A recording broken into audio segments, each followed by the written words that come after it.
Assalamu alaikum wa rahmatullahi wa barakatuh. New video, my work, as you can see.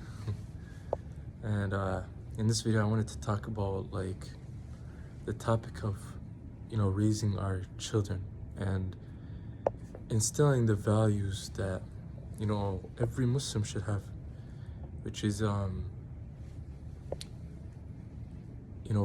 preserving Allah's boundaries in private and in public. So basically the book that I was reading was called كيف تربي أبنائك, how to raise your children, and I forget the author's name, but he gave around I think like 30 principles or rules around raising children from the Quran and Sunnah.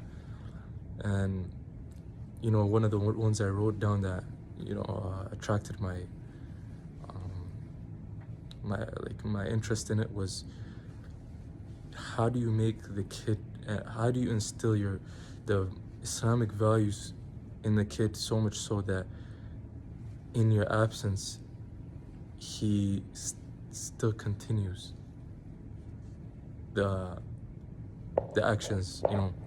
It's not only in your presence that he as a lot of kids, I remember in school countless stories of kids that you see, like they put on a face for their parents, but when they leave the house or come to school, it's like a totally different person. So that's not what we're looking for in our kids.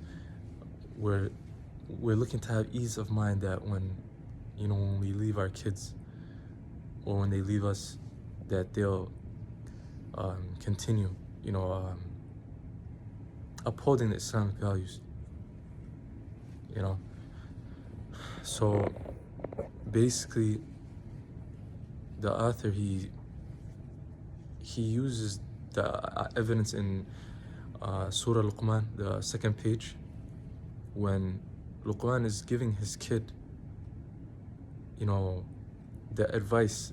How many ayahs start with Ya Bunay, Ya Bunay innaha in taku mithqala habbatin min khardal فتكون في صخرة أو في السماوات أو في الأرض يأتي بها الله إن الله لطيف خبير يا بني أقم الصلاة وأمر بالمعروف وانهى عن المنكر واصبر على ما أصابك إن ذلك من عزم الأمور. So he says, oh my son, even if you had a mustard seed of a deed that was in a rock or in the heavens or in the earth, Allah would bring it. Allah knows all your actions, basically. And he also says, oh my son,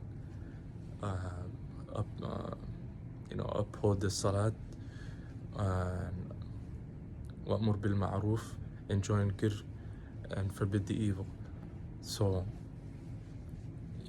he's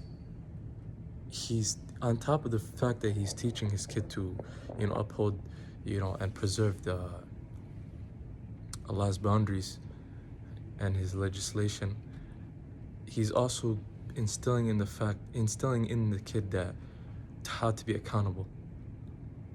So it's not like you have to be watching him 24/7, keeping tabs and keeping track of what your kid is doing. If you instill the value in your kid, you can like have a hands-off approach. Your kid will supervise himself. And one of the means that the author gave to get to this goal is to actually give them vivid imagery of how heaven and hell is described in the Quran and Sunnah. So before the kid sleeps, instead of giving a bedtime story like the disbelievers, they give like fantasy stories. One day this happened. Actually describe what heaven and hell is like, so that he can sleep on it, and it's the last thing he thinks about before he sleeps. And next day or whenever he does an action, like you can just remind him, hey, God is watching, Allah is watching. Allah knows everything that you're doing.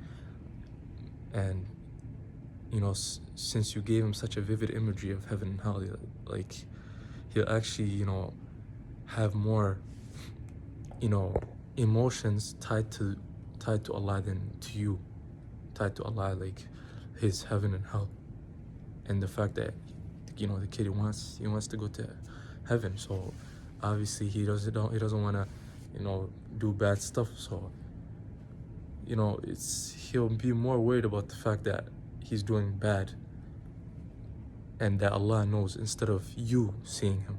So that's what we want. We don't want the hypocrisy that comes with acting one way in front of the parents, and as soon as they out of sight or they don't see what we're doing, we put on another face. That's not what we want. So I thought that was very important to convey to you guys. And actually I'm recording this video for myself in the future, because I have a 1.5-year-old. So obviously right now this wouldn't benefit him, because he wouldn't understand. So inshallah, I'm gonna use this use this advice on my kid, inshallah, and my future kids, so that we can raise kids that uphold the Islamic values in public and in private. And that's all we're looking for. So yeah, that's what I wanted to share. Assalamu alaikum wa rahmatullahi wa barakatuh.